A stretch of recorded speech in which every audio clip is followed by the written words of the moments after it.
আসসালামু আলাইকুম ওয়া রাহমাতুল্লাহ।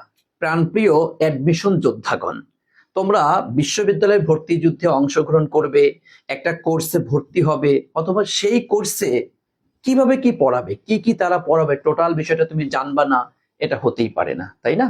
আর তাই আজ আমি অ্যাডমিশন পরীক্ষার্থীদেরকে ইংলিশ সাবজেক্টে কি পড়ানো হয় টোটাল কোর্স প্ল্যান নিয়ে একটু আলোচনা করে তোমাদেরকে বিস্তারিত বুঝিয়ে দিব যে ভাইয়া দেখো, বিশ্ববিদ্যালয়ের ভর্তি যুদ্ধে এই টোটাল টপিকগুলা থেকে কম বেশি প্রশ্ন এসে থাকে। সো চলো বিস্তারিত আমরা একটু জেনে নিই। তার আগে তোমাদেরকে একটু বলবো, দেখো বর্তমানে যেহেতু আমরা মোটামুটি কমার্স এবং মানবিক স্টুডেন্টদেরকে নিয়ে কাজ করি, তো কমার্স এবং মানবিকের স্টুডেন্টদের মোটামুটি এখন পর্যন্ত 13টা জায়গায় পরীক্ষা দেওয়ার সুযোগ রয়েছে। কোথায় কোথায়? একটা হচ্ছে তোমার ডিইউ তথা যাকে আমরা বলি হচ্ছে ঢাকা ইউনিভার্সিটি, এরপর আর ইউ তথা রাজশাহী ইউনিভার্সিটি, এরপর সিইউ তথা তোমার চট্টগ্রাম ইউনিভার্সিটি, এরপর রয়েছে জে ইউ তথা জাহাঙ্গীরনগর ইউনিভার্সিটি। এই চারটা হচ্ছে স্বায়ত্ত শাসিত বিশ্ববিদ্যালয়। এরপরে তোমরা জানো ঢাকার মধ্যে আরেকটা ইউনিভার্সিটি, সেটা হচ্ছে BUP, Bangladesh university of professional. এরপর হচ্ছে আমাদের জিএসটি, যেখানে মানে তোমার জেনারেল সায়েন্স অ্যান্ড টেকনোলজি, এখানে অনেকগুলো আসনের ব্যবস্থা এখানে রয়েছে। এরপরে হচ্ছে জিএসটি থেকে বিভক্ত হয়ে গিয়েছে তোমার 5টা বিশ্ববিদ্যালয়, যেটা আগে জিএসটির মধ্যেই ছিল, এখন জিএসটি থেকে আলাদা হয়ে গিয়েছে। আগে জিএসটি 24টা ইউনিভার্সিটি মিলে একসাথে পরীক্ষা হইতো, আর এখন 5টা বের হওয়ার কারণে এখন হচ্ছে 19টা বিশ্ববিদ্যালয় মিলে জিএসটি রয়েছে। সেই 19টার মধ্যে কি আছে?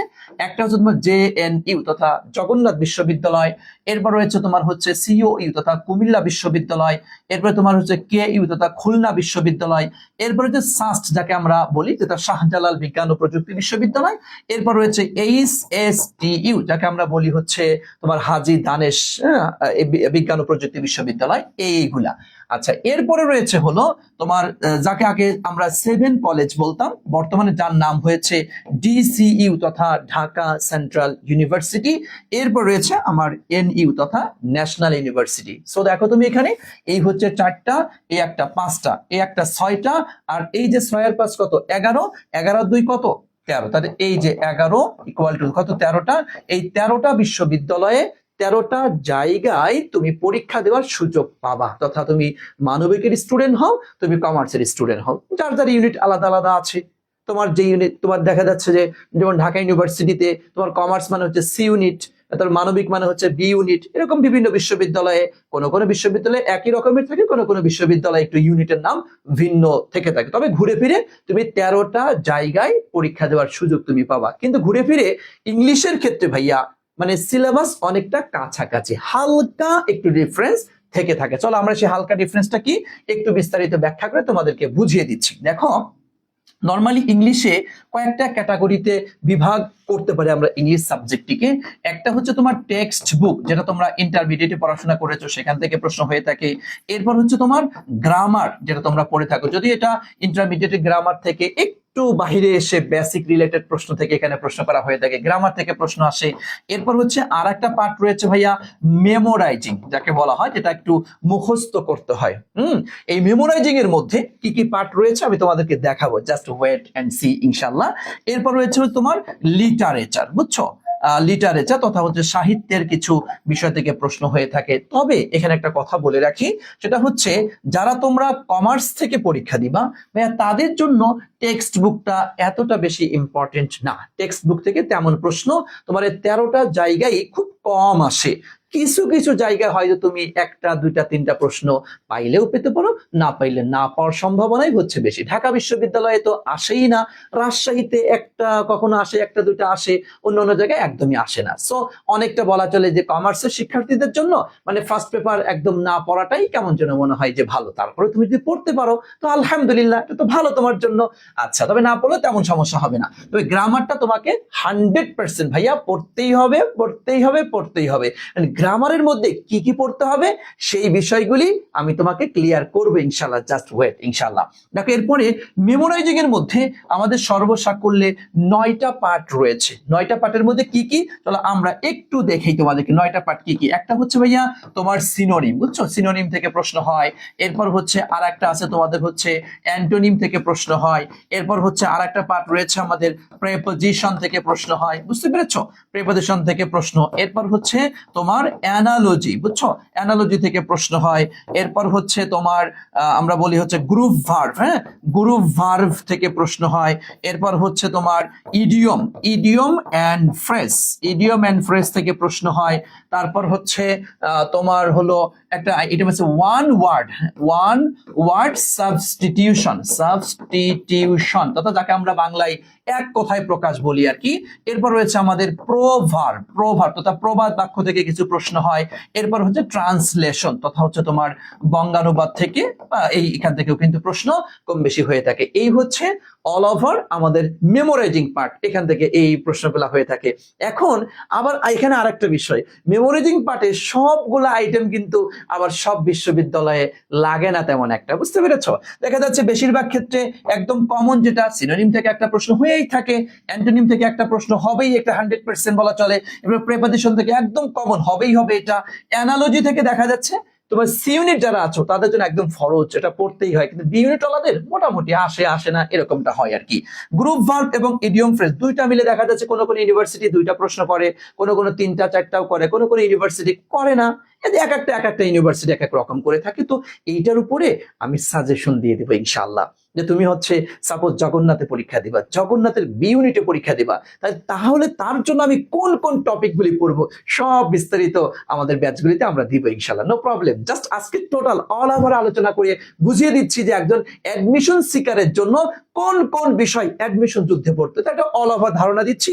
এরপরে প্রত্যেকটা ইউনিভার্সিটির প্রত্যেকটা ইউনিট ওয়াইজ এই সাজেশনগুলি পর্যায়ক্রমে আমি দিব তোমাদেরকে ইনশাআল্লাহ, জাস্ট আমাদের সাথে লেগে থাকো। দেখো এরপরে ওয়ান ওয়ার্ড সাবস্টিটিউশন, এটা দেখা যাচ্ছে কমার্স ওলাদের তেমন লাগে না, মানবিক ওলাদের লাগে। এরপরে প্রভাব ট্রান্সলেশন, এটা একই রকমের কথা, যাবো এই নিয়ে আমি বিস্তারিত প্রত্যেকটা ইউনিভার্সিটি ওয়াইজ ইউনিট ওয়াইজ সাজেশনে সেখানে তোমরা পেয়ে যাবে আশা করি ইনশাআল্লাহ। তো দেখো এরপরে হচ্ছে লিটারেচার নিয়ে যদি একটু বলি ভাইয়া, এই সাহিত্যের যে প্রশ্নটা, এটা দেখা যাচ্ছে কমার্সের শিক্ষার্থীদের জন্য একদম লাগে না বললেই চলে, খুব কম একটা দুইটা কোশ্চেন, মাঝে মধ্যে যদি একটু ঝামেলা বাঁধাতে চাই, যেমন এই যে গত বছর রাজশাহী বিশ্ববিদ্যালয়ে একটু উল্টাপাল্টা প্রশ্ন করে ফেলেছে, এরকম মাঝে মধ্যে দুই একটা আসে, মানে সচরাচর এটা হয় না, বুঝছো?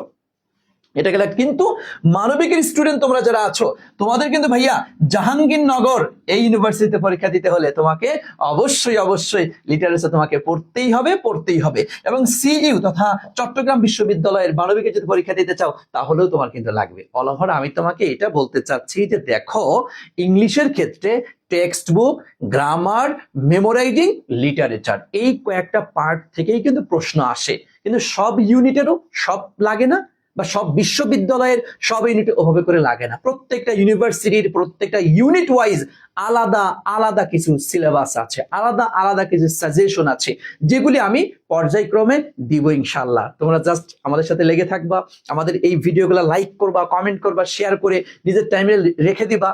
তুমি দেখো অনেক সময় ভুলে যাবে এটা, যে এই কোন টপিক জন্য পড়তে হয়, কেমনে কি জন্য করতে হয়, ভুলে গেছে এটা, তখন এটা দেখার সাথেই তোর মনে পড়ে যাবে। এই জন্য ভিডিওটি অবশ্যই তোমার নিজস্ব টাইম লাইনে শেয়ার করে রাখবা কিন্তু ইনশাআল্লাহ। তো চলো আমরা তো এখন দেখো টেক্সট বুক নিয়ে তোমার পুরা বইটাই কিন্তু তোমাদের তো এখানে ধরো শর্ট সিলেবাস, ফুল সিলেবাসের কিছু বিষয় থাকে, কিন্তু ভাই টেক্সট বুকটা পড়লে পড়াটাই হচ্ছে বেটার। তো চলো তাহলে মেমোরাইজিংটা আমরা ক্লিয়ার হইলাম, এবং লিটারেচারটা আমি নেক্সটে আর একটা ভিডিওর মাধ্যমে যে লিটারেচারের মধ্যে কি পড়তে হয়, যেমন ধরো আমাদের প্রাইভেট ব্যাচে আলহামদুলিল্লাহ লিটারেচারের জন্য একটা স্পেশালি শীট তৈরি করা হয়, যে শীটের মধ্য থেকে লিটারেচার একদম 100% কমন পড়ে। ফার্স্ট পেপারটা আমরা আমাদের প্রাইভেট গ্রুপে আলহামদুলিল্লাহ পড়িয়ে দেই, এর ভিতর থেকে কমন চলে আসে। এখন চলো আমরা মেমোরাইজিং পার্টটা তোমাদের দেখাইলাম, গ্রামারের মধ্যে কোন টপিক পড়তে হয় চলো আমরা সেটা একটু দেখে আসি। এই দেখো ইংরেজি কোর্স প্ল্যানে একদম গ্রামার, আমার প্রথম যে ক্লাসটা আমরা নেই, এই ক্লাসে প্রথমে আমি কি করি জানো, questions analysis and final suggestion. দেখছো, এই দেখো ভাইয়া, তথা তোমাকে first of all questions analysis করাবো। কোশ্চেনস বিশ্লেষণ করার পর তুমি যে ইউনিভার্সিটির যে ইউনিটে তুমি পরীক্ষা দিবা, ওই ইউনিটের একটা ফাইনাল সাজেশন তোমাকে দিয়ে দেবে। এই তুমি ঢাকা ইউনিভার্সিটির সি ইউনিটে পরীক্ষা দিতে চাচ্ছ, সো তোমাকে এই টপিক তোমাকে পড়তে হবে। তুমি ঢাকা ইউনিভার্সিটির বি ইউনিটে পরীক্ষা দিতে যাচ্ছ, তোমাকে এই টপিকগুলি তোমাকে পড়তে হবে। তুমি চট্টগ্রামের এই ইউনিট পরীক্ষা দিবা, এই টপিক তোমাকে পড়তে হবে। এক কথায় তুমি কোন ইউনিভার্সিটির কোন ইউনিটে পরীক্ষা দিবা এবং সেই ইউনিটের জন্য ইংলিশে কোন টপিক পড়তে হয়, এই কোশ্চেনস অ্যানালাইসিসের মাধ্যমে সেটা আমি একদম ফাইনাল সাজেশন আকারে তোমাদেরকে দিয়ে দেবো। লাগবে কি তোমার লাগবে পড়তে হবে এখন তোমাকে। দেখো এরপরে ক্লাস 2 তে এসে কি করব, বেসিক সেন্টেন্স স্ট্রাকচার, মানে একদম সেন্টেন্স কাকে বলে, কত প্রকার, কি কি একটা সেন্টেন্স গঠন হতে কি কি লাগে সব বিস্তারিত দেখাবো। Parts of speech overview, total parts of speech আলোচনা করা হবে। ক্লোজ এন্ড কনজাংশন, দেখো এরপর reduce clause, nominal that clause, তারপর হচ্ছে ফ্রেজ নিয়ে আলোচনা করা হবে।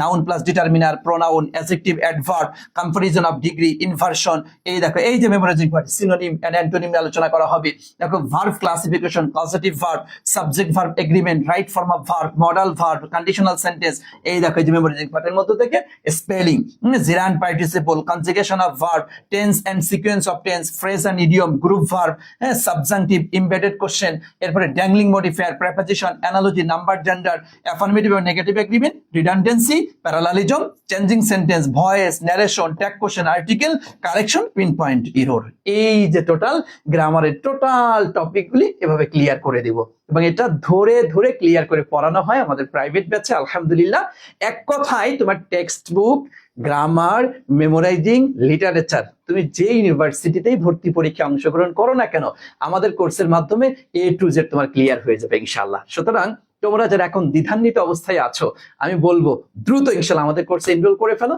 যাতে তুমি একদম ইংলিশে, শুধু ইংলিশেই নয় অন্যান্য সাবজেক্ট একদম 100 পাকাপোক্ত হয়ে যাও। আজকে এখানে শেষ করছি, দেখা হবে পরবর্তী ভিডিওতে।